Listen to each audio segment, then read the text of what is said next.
ناظرین السلام علیکم، میں آپ کا میزبان عدنان حیدر، پروگرام خبر نشر کے ساتھ ہم ہیں آپ کی خدمت میں، اور ہمارے ساتھ موجود ہیں نصرت جاوید۔ صاحب، آپ ہمیشہ بات کھل کے کرتے ہیں، میں تو اس پہ خیر میرے تو پر جلتے ہیں ایسی بات کرتے ہوئے کہ عدالت عظمیٰ میں ججز میں تقسیم پائی جاتی ہے۔ آپ بہت دفعہ یہ بات کر چکے ہیں، آج اس کا عملی ثبوت سامنے آیا ہے جب آج ایک بینچ جو 63A کی نظر ثانی کی جو سماعت کر رہا تھا، پہلی سماعت تھی آج، وہ بینچ تشکیل دیا تھا صدارتی آرڈیننس کے بعد نئی کمیٹی میں، جس میں اعتراض کرتے ہوئے پیونِ جج شاہ صاحب نہیں بیٹھے تھے، تو 2 ججز نے آج کا بینچ تشکیل دے دیا تھا۔ اس میں معزز جج منیب اختر صاحب نے بیٹھنے سے انکار کیا، اور خط کے بینچ میں آ کے نہیں، طریقہ کار ہوتا ہے کہ آپ بینچ میں بیٹھتے ہیں، اٹھ کے چلے جاتے ہیں، جو یوزول پریکٹس ہوتی ہے۔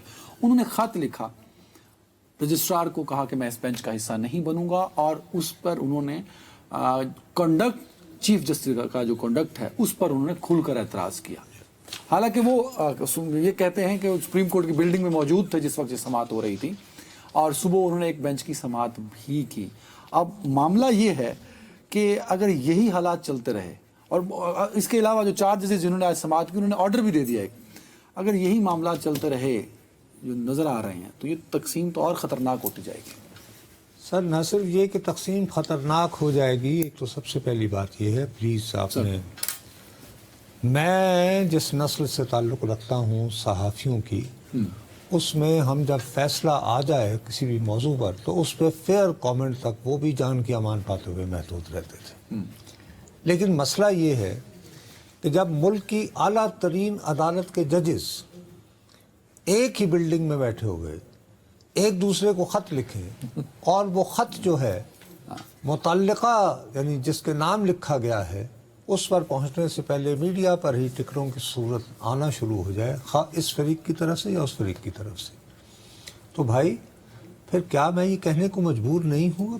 سوچو خدا کے لیے عدنان، ایک عام پاکستانی کے طور پر ویسے یہ کوئی اعتراض نہیں ہے، وہاں دیکھنا آپ نے بھی کور کی ہے کورٹ، وہاں صحافی ہوتے ہیں، وہ رجسٹرار سے خط لے سکتے ہیں، جی منیب اختر صاحب نے خط لکھا ہے وہ دے دیں۔ میرا نہیں خیال کہ آپ اتنے سادہ ہیں، please don't try to act that smart. Viewers کے ساتھ کبھی خدا کے لیے ہم سچ نہیں بول سکتے، ٹھیک ہے، ہمارے پہ بہت زیادہ جی پابندیاں ہیں، خود ہم نے خود نازل کی ہوئی ہیں، کچھ ہمارے قواعد و ضوابط۔ بٹ ہمیں تو اپریشیٹ کرنا چاہیے جس صحافی نے محنت کر کے شام تک یہ خط، جس صحافی کو جو خط جو ہے وہ یعنی کہ جب یعنی واٹس ایپ پہ آ جائے تو اس نے محنت کہاں کی؟ آگے نہ سمجھیے، اس طرح کی آپ کہانیاں میرے ساتھ نہ کرو، میں نے ساری زندگی رپورٹنگ کو دی ہے، اور خدا کے لیے سچ بولنا شروع کرو۔ یہ خط کسی صورت پبلک نہیں ہو سکتا جب تک ان کو لکھنے والا نہ چاہے کہ عدنان کے پاس جائے یہ خط یا نصرت کے پاس جائے یہ خط۔ کیا بات کر رہے ہو یار، چھوڑا کرو نا۔ اسی طرح جو بھی فریق، میں کسی ایک فریق کی بات نہیں کر رہا ہوں، پلیز ٹھیک ہے، آگے سمجھ، جیسے اب ہر سیاسی جماعت کے نقطہ نظر سے ان کے اپنے اپنے جج ہیں، اسی طرح یہ گروہوں میں بٹے ججز کے اپنے اپنے صحافی ہیں۔ آئی ایم سوری ٹو سے دس، آئی ہیو ٹو سے اپنے دس۔ اپنے صحافی ہیں، جی ماشاءاللہ ہے کہ جی ایک کا پسندیدہ آپ ہو سکتے ہیں، ایک کا میں ہو سکتا ہوں۔ سیاست دانوں کے تو سنا تھا صحافی ہوتا ہے، تو یہ کیا ہو رہا ہے ابھی؟ آپ خدا کے لیے معاملات کو ادھر ادھر نہ کو یہ اس طرح مت کریں، بات کو گھمائے جلیبی مت بناؤ یار۔ ایک عام آدمی کے طور پر یہ سوچو کہ میں نے تو آئین کی تشریح کے لیے، اپنے مسئلے کے حل کے لیے میں نے کس طرف دیکھنا ہے؟ بلند ترین عمارت پارلیمان کے ساتھ جو اب آپ تضاد کا شکار ہے، میں کہاں جاؤں؟ ایک عام پاکستانی، ہم عام پاکستانی کے حوالے سے بالکل اس معاملے کو نہیں دیکھ رہے ہیں۔ صبح سے یہ قضیہ ہے، اس وقت اگر آپ ریموٹ گمانا شروع کرو، یوٹیوب پہ چلے جاؤ، کچھ لوگ کہہ رہے ہوں گے کہ قاضی صاحب کا کنڈکٹ بہت اچھا ہے، زبردست، کچھ لوگ کہہ رہے ہوں گے جی منیب اختر صاحب نے کمال کر دیا، چکرا کر رکھ دیا، ہیرو بن گئے منیب اختر صاحب۔ اب میرا ایک پرابلم ہے، دیکھیے ہوتا یہ ہے کہ مرکز میں حکومت فارغ ہوتی ہے تو پاکستان کے آبادی کے اعتبار سے سب سے بڑے صوبے میں بھی تحریک عدم اعتماد پیش ہو جاتی ہے۔ ہو گئی بات، وہ تحریک عدم اعتماد قومی اسمبلی والی جو ہے وہ تو ردی کے ٹوکری میں پھینک دی تھی قاسم سوری صاحب نے، اور پھر ہنگامی حالات میں سپریم کورٹ کا اجلاس ہوا کہ بھئی یہ کیا ہوگا کہ آئین میں تو تحریک عدم اعتماد پر گنتی ہونا ضروری ہے۔ جب وہ گنتی ہو گئی اور اس کے نتیجے میں عمران خان صاحب وزیر اعظم نہ رہے تو تحریک انصاف کے حامیوں نے، کیونکہ پہلے ان کے رہنما مانیں یا نہ مانیں وہ ماحول بنا چکے تھے، سائفر، میر جعفر، میر صادق، تو انہوں نے انہی معزز ججز ان کے ساتھ، ان کے خاص طور پر برطانیہ، امریکہ وغیرہ پہ جو جلوس نکالے گئے، ان کی تصویروں کے ساتھ کیا ہوا میں کیا بیان کروں۔ ٹھیک ہے، تو ظاہر ہے کہ وہ ایک منیر نیازی کا شعر ہے کہ لوگوں کو ان کے گھر میں ڈرا دینا چاہیے۔ اللہ شعوری طور پر میں یہ سمجھتا ہوں کہ اس وقت عدالت نے سیلف کریکشن موڈ میں چلی گئی کہ یار یہ کوئی ہم کو خمیازہ ادا کریں، کو معاملات کو نپٹائے۔ دوسری طرف وہ جو صاحب تھے قمر جاوید باجوہ، وہ بھی وکٹ کے دونوں جانب کھیل رہے تھے، وہ یہ چاہ رہے تھے کہ بزدار کو ریپلیس کرے، جٹ پر آجڑا اپنا ہی ہوئے۔ سیدھی بات کھل کے کروں نا تو ہر طرح کی انفلوئنس پیڈلنگ ہوئی، رزلٹ کیا نکلا؟ میں جان کی امان پاتے ہوئے یہ انسسٹ کرتا ہوں، not as a student of law as you are, میں ہرگز قانون کا طالب علم نہیں ہوں، ٹھیک ہے، لیکن ملکی سیاست کا ایک درینہ شاہد ہوتے ہوئے میں یہ کہنے کو مجبور ہوں کہ یہ جو فیصلہ لکھا گیا تھا عمر رضا بندیال صاحب، اعجاز الحسن صاحب، مظہر عالم خان میاں خیل، منیب اختر صاحب اینڈ جمال خان بندوخیل، اس فیصلے نے بہرحال 63A کو ایک نئے انداز میں، 63A کیا ہے کہ میں 2022 والا اوریجنل فیصلے کی آپ بات کریں، ٹھیک ہے، ٹھیک ہے جی، بات یہ ہے کہ میرے وزیر اعلیٰ یا وزیر اعظم کے خلاف تحریک عدم اعتماد پیش ہوتا ہے، میں فرض کیجئے مسلم لیگ کا وزیر اعظم ہے، میں مسلم لیگ کی ٹکٹ سے منتخب ہو کر بیٹھا ہوں، میں اگر ووٹ ہی نہیں دے سکتا اپنے وزیر اعظم کے خلاف تو آئین کی وہ شق جو مجھے حق دیتی ہے کہ ایک وزیر اعظم کو عدم اعتماد کے ذریعے ہٹایا جا سکتا ہے، وہ کیسے اس پہ عمل ہوگا؟ وہ ویلڈ ہی نہیں رہتی۔ پھر اس کو نکال دو آئین میں سے۔ لیکن اس میں جو انہوں نے سزا دی تھی اس میں تو انہوں نے کہا تھا کہ ووٹ بھی کینسل، اور وہ بھی غلط تھی نا میں سر۔ یہی کہہ رہا ہوں نا کہ میں اگر گناہ کروں تو مجھے اس کی، یعنی کہ کوئی یہ نہیں کہہ رہا، یہ جسٹس منیب اختر صاحب نے جو فیصلہ لکھا وہ فیصلہ یہ کہتا ہے کہ نہ صرف آپ نااہل ہو جائیں گے بلکہ آپ کا ووٹ بھی نہیں گنا جائے گا۔ او بھائی اگر اس کا ووٹ ہی نہیں گنا گیا تو پھر وہ نااہل کن بنیادوں پہ ہوگا؟ تو یہ ایک ری رائٹنگ آف آئین ہوا۔ اسی پہ تو سپریم کورٹ بار گئی نا سر، سر سپریم کورٹ بار گئی، 2022 میں گئی، 2 سال انہوں نے کہا جی کہ نظر ثانی کریں۔ 2 سال 2 ڈھائی اب مہینے ہو گئے۔ انہوں نے جو نظر ثانی کی درخواست دی ہے وہ دی ہے 23 جون 2022 کو۔ ہاں، ٹھیک ہے صاحب، اب میں نے منیب اختر صاحب سے گلہ کر لیا نا کہ سارا آپ نے بہرحال آپ نے نئی ایک یعنی پخ نکال دی۔ ٹھیک ہے، لیکن اس سنو نا، اس میں وہ ریویو پہ گئی۔ ریویو پہ چلے گا، فائن۔ اب یہ ریویو پٹیشن کہ جی اس پہ نظر ثانی کی جائے، یہ 63A کی آپ نے کیا تشریح کر دی ہے، ٹھیک ہو گئی بات۔ یہ جمع ہوتی ہے سپریم کورٹ میں 23 جون 2022، لگ بھگ 2 سال کو 3 مہینے بعد پہلے۔ ٹھیک ہے، ہر بندہ اس پہ سویا رہتا ہے۔ چلیں جی، ہم یہ کہتے ہیں کہ وہ بندیال صاحب اور ان کے ہم خیال ججز جو ہیں وہ نظر ثانی کو آمادہ نہ تھے۔ اس کے بعد سر سوال یہ اٹھتا ہے کہ جسٹس فائز عیسیٰ صاحب انہوں نے اپنے عہدے کا چارج کب لیا ہے؟ 17 دسمبر 2023، اس کو بھی اب سال ہو چکا ہے۔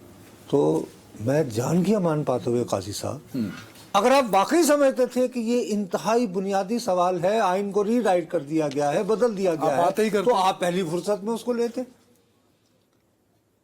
آپ جو ہے اس کو اپنے ٹینیور کے بالکل آخری چند ہفتوں میں آپ اس کی سماعت کا کہ جی 63A کے تحت اگر کوئی شخص پارٹی پالیسی کے خلاف ووٹ دے تو کیا کرنا ہے۔ تو دیکھو سیاست میں حقیقت سے تاثر زیادہ امپورٹنٹ ہوتا ہے، تو فوری میسج یہ گیا کہ صاحب یہ قاضی صاحب نے اس لیے لگائی ہے نظر ثانی کی اپیل کہ یہ حکومت کی مدد کرنا چاہ رہے ہیں مبینہ طور پر، آئینی ترمیم، تاکہ تحریک انصاف سے بھی تو کچھ لوگ ہیں نا جو پہلے سے ٹوٹے ہوئے ہیں، جنہوں نے حلف نامے کہیں اور جمع کر رکھے، تو وہ ان آئینی ترامیم کی حمایت میں ووٹ دے سکیں اور انہیں مولانا فضل الرحمان وغیرہ کی ضرورت ہی نہ پڑے. یہ اچھا، اب یہ بالکل، اور یہ لنگر گپ نہیں ہے بابو میں یہ کہتا ہوں کہ these all are circumstantial evidences. سر نہیں، میں اس کے بارے میں دوبارہ کہہ رہا ہوں کہ یہ قطعاً بے بنیاد سوچ ہو سکتی ہے. میرے پاس کیا ثبوت ہے بھائی؟ لیکن عام تاثر یہی ہے نا لنگر کا. تو آپ نے اس کو اپنے جاتے ہوئے تو اچھا، اب ان آئینی ترامیم کے حوالے سے بات یہ بھی چل رہی ہے مارکیٹ لنگر کا، وہ یہ ہے کہ جی اس میں ایک آئینی عدالت بنے گی اور اس کے سربراہ جو ہیں وہ قاضی صاحب ہوں گے. اس پر ہم آنے سے پہلے کہ 63A والے معاملے میں اس پہ اب ہوگا کیا آگے؟ اس میں وہی ہوگا جو قاضی فائز عیسیٰ چاہیں گے، اور کیا ہوگا؟ دیکھیے اس سے زیادہ اور کیا ہوگا؟ انہونیاں ہوئی ہیں سر. تاریخ میں پہلی مرتبہ ہے کہ سپریم کورٹ کا ایک بینچ ہے، عام طور پر بینچ پر بیٹھ کر جس جج صاحب نے ناٹ بیفور بھی کہنا ہوتا ہے یا ریفیوز کرنا ہوتا ہے کہ جی میں نہیں یہ سنوں گا، وہ پھر اٹھ جاتا ہے. یہاں پر یہ ہوا ہے کہ انہوں نے بذریعہ خط انفارم کیا ہے، وہ بھی کمرے میں نہیں آئے. جسٹس منیب اختر صاحب کمرے میں نہیں آئے، حالانکہ میں انتہائی دیانتداری سے، میری یہ خواہش اور تمنا ہے بہت سارے پاکستانیوں کی طرح کہ وہ اس بینچ میں موجود ہوتے اور ان سوالات کا جواب دیتے کہ انہوں نے کیوں یہ پخ نکالی کہ وہ شخص جو اپنی پارٹی پالیسی کے خلاف ووٹ دے گا وہ نااہل تو ہوگا لیکن اس کا ووٹ نہیں گنا جائے گا. اب یہ ان کا فیصلہ نہیں، یہ اکثریتی فیصلہ ہے. 4 اور ججز نے بھی ان کے ساتھ نہیں اس میں یعنی کہ اٹ واز 3 اور ججز بھی تھے جنہوں نے ان کے ساتھ وہ دیا نا. اس میں اس وقت کے چیف جسٹس بھی ان کے ساتھ شامل تھے. عمر عطا بندیال صاحب نے ان کے حق والے لکھا تھا، اور رولز اور روایات سپریم کورٹ کی کہتی ہیں کہ جس عزت مآب جج نے فیصلہ جو آتھر کیا ہو، لکھا ہو، وہ اس بینچ میں موجود ہو جو اس پہ نظر ثانی کی درخواست. اب دیکھیں انہوں نے ایک درخواست کی، انہوں نے کہا کہ اس کو اس نظر ثانی اپیل کا میں ریکارڈ کا حصہ بنایا جائے. اب بینچ یہ کہتا ہے، جو بینچ چیئر کر رہا ہے وہ چیف جسٹس خود ہیں، کہ میں اس کو ریکارڈ کا حصہ نہیں بناؤں گا.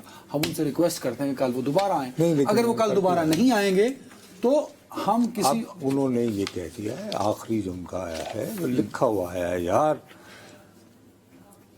ان کا جو لکھا ہوا جو آرڈر ہے یہ والا جو ہے، اس میں باقاعدہ انہوں نے اب یہ کہا ہے کہ یہ والا جو ہے یہ اب اپنا ہم ان سے ریکویسٹ کریں گے، یعنی رجسٹرار کو کہا ہے کہ وہ ان سے ریکویسٹ کہ جی وہ کل آئیں. اور اگر وہ نہیں آتے تو ان کا لکھا ہوا خط جو ہے ہم ریکارڈ پہ ڈال دیتے ہیں، کوئی بات نہیں، اور ہم نئے کسی لیکن پھر ہم نیا بینچ بنا لیں. ٹھیک ہے. اب یہ قاضی صاحب کے پاس ایک اختیار ہے، چیف جسٹس کے پاس ثوابدیدی اختیار، کیونکہ وہ ایک وجہ بتاتے ہوئے کسی اور کو بٹھا لیں گے. بابو میں ان کے ثوابدیدی پر میرا سوال کو چیلنج نہیں کر رہا ہوں، نہ میں کوشچن کر رہا ہوں. میرا کہنے کا میں بات ہی انٹائرلی ڈفرینٹ کر رہا ہوں کہ یہ قضیہ آپ ٹیک اوور کرتے ہیں 17 ستمبر 2023 کو، اور 2022 کی اپیل نظر ثانی کی اگر بندیال صاحب اس کو نظر انداز کر رہے تھے تو انڈرسٹینڈیبل. آپ کیوں کر رہے تھے اس وقت؟ دیکھیں لہٰذا پیپل 2 and 2 کرنے میں مجبور ہیں. لا بڑا مشکل ہوتا ہے نصر صاحب. اس قدر کنفیوژن کریٹ کی honourable chief justice of Pakistan نے کہ اب عام سادہ بندے کو بھی سمجھ آ رہا ہے کہ معاملہ کہیں نہ کہیں چیف جسٹس صاحب جو ہیں وہ کلیئر نہیں کرنا چاہتے. بھائی فل کورٹ بلا لیا جائے. دیکھیں فل کورٹ آپ کے 2 بڑے مسئلے حل کر دے گا. اس وقت پورا ملک چیخ کے کہہ رہا ہے کہ بھائی جو صدارتی آرڈیننس لایا گیا وہ صرف اور صرف آئینی ترامیم کو فیسیلیٹیٹ کرنے کے لیے لایا گیا، اور جو FCC کے قیام ہے اس کو فیسیلیٹیٹ کرنے کے لیے لایا گیا. ایک بات. اب وہ قضیہ کیسے حل ہو سکتا ہے؟ فل کورٹ سے. اب آ جائیں جی، کیونکہ supreme court rules and procedure یہ کہتے ہیں کہ آتھر جج اگر سروس میں ہے اور وہ بینچ کا حصہ نہیں بنتا، آپ کے اس پروگرام میں بیٹھنے سے تو فل بینچ نہیں بنے گا نا. تو بھائی آپ مجھے بات بتائیے، 1 منٹ ٹھہریں. آپ جو فرما رہے ہیں، کیا PTI جو ہے، بلکہ بانی تحریک کی نمائندگی کے لیے علی ظفر